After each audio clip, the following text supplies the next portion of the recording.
xanqara suufuma fi maal kiyyallee meeshaa kaamiraniillee akkuma goggootee laal jaantaa garii shiita suufa kiyya laaluu fakkaata uffata maraattuu fakkaata dha daddarbitee waan goggootee ka ofii qofa keessaa gurgurtee shaantadhaan kiyyallee gurfaa xiqqoo takka naa keettee jechuudha keessa galtu fakkaata manni uffata kiyya. Assalaamu alaykum warahmatullahi wabarakatuh. Kabajamtoota fudhattoota kiyyaa jarra jirtu bakka isin jirtan nageenya jiraatu akkuma argitan jechuudha keessummoota tunarra jira maayii kana keessummaan irra jira jechuudha maayii kana osuma keessummaa walirra buutuyyuu daraartu ganamaaf galgala bakkaan deemu hunda of jalaan deeme jechuudha yeroo hunda akkuma beektan jechuudha daraartu ganamaaf galgala bakka deemu hunda akka shanxaatitti of jalaan deeme jechuudha.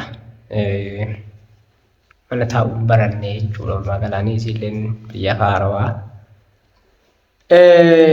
garuu ammoo maayii kana keessummaan irra anis ammoo xiqqoo isinillee akkuma wallolletti hunduu qabadhee olkutee achi jira akkasitti magaalaan manaayyuu baatee mana caaltu jirti jechaadha jechuudha manaayyuu baatee mana namaa jirti. Caaltuu bira jirti saniifuu isii shaantaa godhattee warratti galuudhaaf deemtu caaltuun qabdee mana ofii fiddee jechuudha. Naa bilbilti anillee bara duraan maaliif bilbilallaa ta'ee jalaan kaafnee lamuu viidiyoo san argee jennaan jalaa kaase. Viidiyoo san argee jennaan jalaa kaase walumaa galaanii mee rabbi keeyriyaa godhu walumaa galaan caaltutu hajaa dhumma dhuunfaatiif si barbaadaa naan jedhe. Dhimma dhuunfaa sun ammoo waan ta'e hin beeku silaafuu wanni dhimma dhuunfaa biraan jiru jechuudha hajamaa daraartuutii fi iyyaaf ka daraartuutiif malee jechuudha.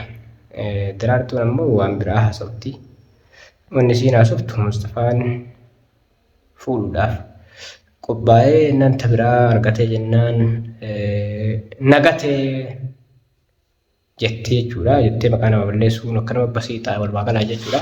Garuu balleessaa natu qabaa jedhee namni osoo gizibata akkatti sirraa'ee fudhatee bareeda ta'a. Ana osoo daraartuu namni naa qopheessee egaa fuudhuudhaaf isiin tokkonkura qabaachuu baatte jechuudha. Guyyuma duraan nama sababa isiitiif hidhame san fagata wanni as chiifitee isiillee dadhabsiisee ofiillee dadhabuu hin jiru jechuudha. Walumaa galaa achuma gatee dhufee danagaa fuudha. Wanni achi fidee asitti mana kireessee maal ta'ee waliirra akka dhufu hin jiru jechuudha. Namni dalagaa meeqa akka qabu yaman irraa jechuudha dalagaa baay'ee qaba. Dalagaa meeqa akka qabu sababa isiitiif irraa bahee dalagaa nama meeqaa wal lole akkuma argitan jechuudha takkuu namaa wal loluu qaata dhiibne sababa isiitiif ganama galgala ijoollee wal lola kaan na tudhee kaan cabsa kaan na hidhanii kaan maal na godhan kun. Hundi isaanii sababuma isiitiif kana hunda namni dagatee kana hunda dhiisee namni biyya keenyaan dhalaa durbummaa qabdu warra xiqqeen irraa kalaaf kaayee fi teettee isii fuudhuudhaan dhufe ijaan hin argine rakkoon biyyumaa gad hin buune warra biraa gad hin geenne akkuma dhufeen keessummaan narra keessummaan na dhuftee biyya arabaa irraa akkuma beektan jechuudha. Warrummaan dura waliin dalagaa turu bira dalagaa turu nu dhufee kun namticha argatanii jirta jechuudha. Ganama galgala naasa iddoo ijoollee nama karaa beeku guutuuf jala fuunee olii gadi hin deemaadhaan qofaa miti. Saniif ammoo yoo gadi bu'ee warri keenya waggaa meeqa guutuu irraa ture yoo bu'ee deebi'uu hin danda'u. Kanaaf ammoo haga bulii inni bira ruu kana akkasuma obsee walumaa galaan jechuudha gammaa jira jechuudha walumaa galaanii. Ganama irraa galgalaa olii gad oofee iddoo bashannanaa bushooftuu bakka ittiin ani hin geessin hin jiru jechuudha. Soodaree bakka bishaan daakii bakka maalii bakka taphalaa hawaasa bakka ittiin ani hin gahin hin jirtu bakka ittiin nu hin gahin hin jirtu masaraa mootummaa. Walumaa galaan iddoo bashannanaa taate Itoophiyaa keessa bakka ittiin ani hin gahin hin jirtu. Haga innuu wallaahi biyyi tuni hagaani akka ani dhagayeetti miti akka ani dhagaye oli kuni jedhu tokko jechuudha. Biyya akkanaatti qabdanii seenee hagani naan jedhu takka jechuudha walumaa galaan jaalate. Kanaaf ammoo mashguulli waa hundaan mashguulatti jira namni yeroo hunda wal namaan qixxooftu. Yeroo hunda wal namaa wal qixxooftu keessaafuu yeroo haateen namaa waa babal'isitu jettee jiruu namuu harka babbadaa deemte jechuudha. Walumaa galaan jechuudha jiruu namuu harka babbadaa deemti. rakkina an keessan kuni nama tokkotti hin dhagahamu. Rakkinni an keessan kun jechuudha nama tokkotti hin dhagahamu maaliif liin xiqqoon qaba. Rakkinni an keessan kun nama hundatti hin dhagahamu jechuudha maaliif yoo wanni hundi babbattu xiqqoon badiin xiqqoon hadha baddeen nama boru guddaa badaa jechuudha.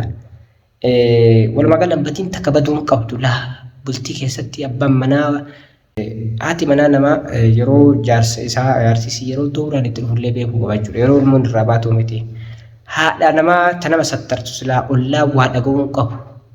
Isin ammoo ilmoon tiyyallee bahee warrarraa dhagaa jaarsa biraallee qabaachuu isii warrarraa dhagaa. Badii kana hunda ittuma fufaara walumaa gala allaa hanqisee hundaa yoo waliin waa jedhu yaa daraartu tuntattiin akiraate tuntattiin akiraate garuu ittuma fufa. Wanni hunduu ittuma fufa kenna. Uzriilleen ati narraan dhageettu maali uzriilleen sanuma jechuudha. Ati narraan dhageettu saniif si dhiisee nama biraatti himeera uzriin sanuma kama yeroo duraati jechuudha. San qofallee miti walumaa galaalatti inshaallah rabbi khayrii haa godhu silaa ati mana namaa yoo namni mana dhiisee osoo aareeyyuu deeme inni hin jiru maal godhaa ta'an jettu manuma ta'etti. Manni kuni saadaan ni jirti, roozaan ni jirti, hundi isaanii kunoo guyyaa guyyaan bira dhaqaa gowaarsaa jedhaan isiin ammoo bira cufattee yeroo feetetti telefoona lallaalaa yeroo achi kaatetti hirriba kaatee mana kana keessa hin taa'u yoo ta'e finfinnee faana dhuftee achitti bunduqa dura jiru iyyuu naariitee bunduqa biraatitti deebi'ee attaatti jira. Amma ammoo adama gaddee beechuu caaltuun nabbi bilbiltee guyyaa lamaa ta'e nabbi bilbiltii.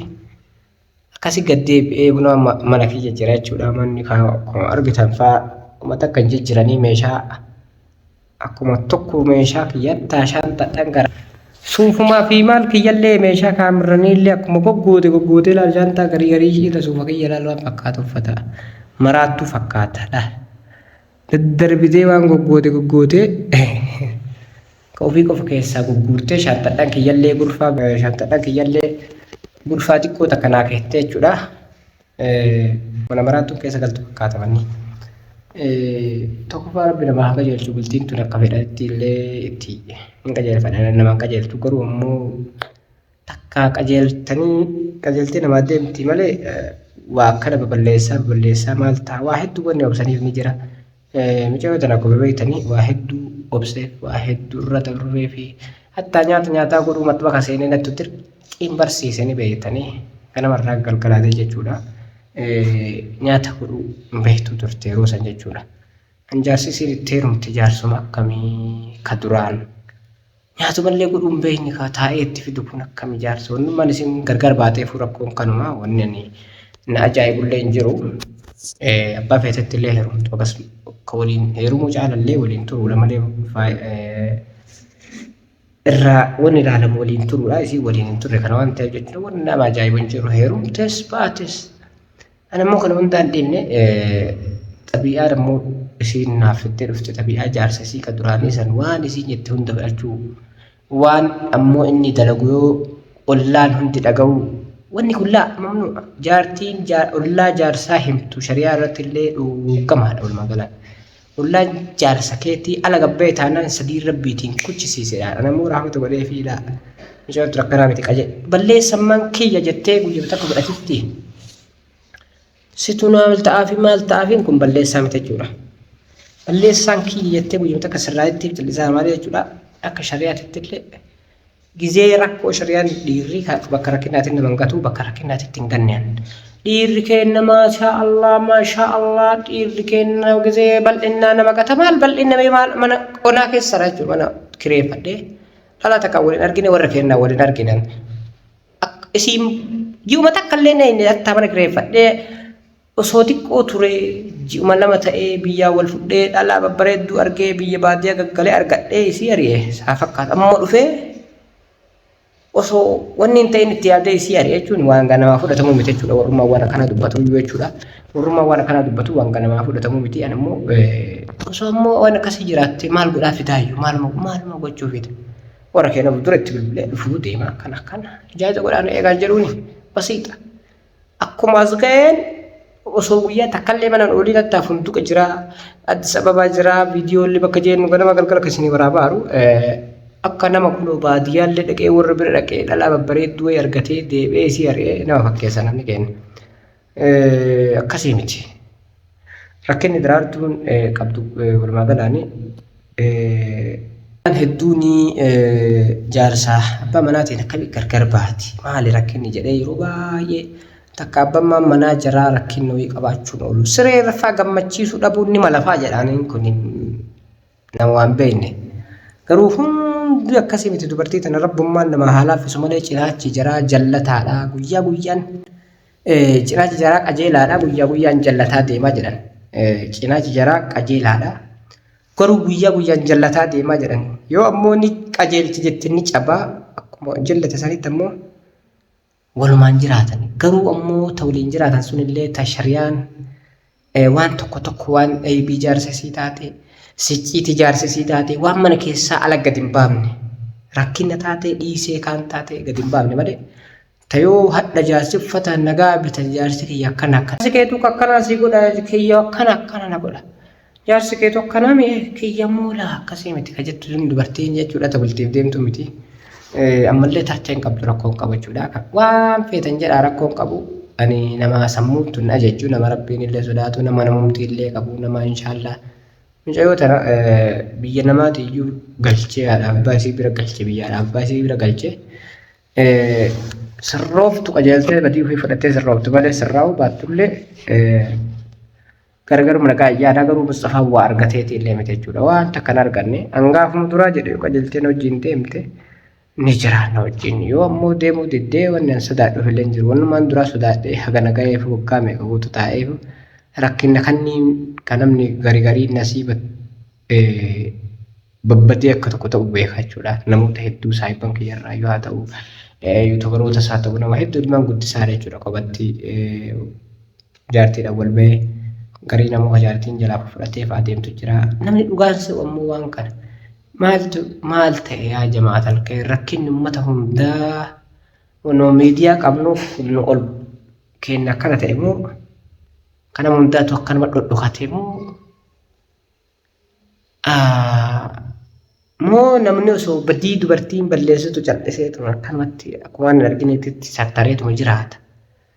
Waan hundaa na dhibee walumaa galaan jechuudha ammoo kophaa taa'uun hawwii dhugaa feenaan jechuudha. Jaartiin tiyya icciitii namaa gabbaasuun duratti icciitii isii namni dhaga'uu kennaan waan rakkinna isii jaarsa himachuu dhiiftee nama himachuu kennaan tun takkattiin sababii naaf hin taati kophaa gidaara arfan kiyyatti deebi'uudhaaf. Hurriyaan tuyyata laal waan fedhe tomanii kenarraa kaasan jedhanii amata shannattaa faradanan waan akkanaa kun natti hin dhagaman.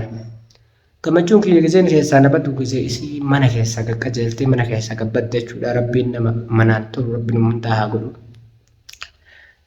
Rabbi hundumaa mana kennu mana kennu wallaahi warri mana keessanii hin toltanii ati mana isinii qajeeltee alhamdulillaahi rabbil aalamiini ani ofiif hin jenne jechuudha walumaa galaanii miidhamne waan miidhamusi yoo namni nama balleesse miidhama malee ani waan tokko namatti hin balleessine malee miidhamu jechuudha alhamdulillah rabbil aalamiin carraa nam tokkochaatitti hin taphanne namoonni daraartuuf aartanii Mustafaa nama keenya eebada dhiiratee laa ilaaha illallah Mustafaa yaman keessa dalagaa hundarraa ari'amee hidhamee tumamee dhufee as gennaan ani maal argadheeti jijjiirame guyyamata warma keenya biraan kenne waan nama dubbachiisu silaa kun sila achumatti ari'ayaa kiisu sababsiitii nama meeqa wallola dalagaati yallee achumatti dalaga dura dalagataa nu dalaganna dalaga doolaaran dalagurraa bahe sababsiitiif jechuudha isinii galee amma walumaa galan biyya namaa faarsuun biyyattii arrabsuu ta'e miti bagaa galees alhamdulillah rabbil aalamiin akka namni taa'u taa'ee akka namni dalagullee dalagee rabbumatu waliin namaa qabaattuun abbaan biyya namaa taa'ee fi as keessa dalageen illee homaa garaagarumtii hin jiru jechuudha. Kanumaafuu kabajamtootaaf fudhattoota kiyya isinitti illee dheeressa jechuudha. Kanaaf ammoo caaltuu bira dhaquu deema jechuudha. Adhammoo garuu haga feete waan feete taatu jechuudha. Waan kana huduuda itti godhuu qaba jechuudha. Kanaaf akka qophii kana xumuraan hojjetu tura caaltuun ammoo waan nan jettu kaayoo ayyoo caaltuun illee waan feete naan jettu jechuudha. Mucayyoo biratti waan takka naan jettu walumaa gala yoo balleessaa fudhattee mucayyoon caaltu waliin waraarsettee fudhee qala. Yoo kaanii ammoo an caaltu illee hin beeku. Asumatti bada siidhee ni biraa ta'e jechuudha. Dhugaa feenaan ammoo marraa hima caaltuun ta'uufiitti iyyuu hin beektu tiyya beekuudhaaf. Kanaaf ammoo kabajamtootaaf hordoftoota iyyaa qophii keenya kan xumuraan wajjin turaan affeerraa kooti ammaaf ammoo caaltuun na eegu jirti jechuudha. Hatta karaa dhaabadhee si eegaa naan jettee si bira deemu deema. Salaamu alaikum warahmatullahi wabarakatuh. Baay'ee.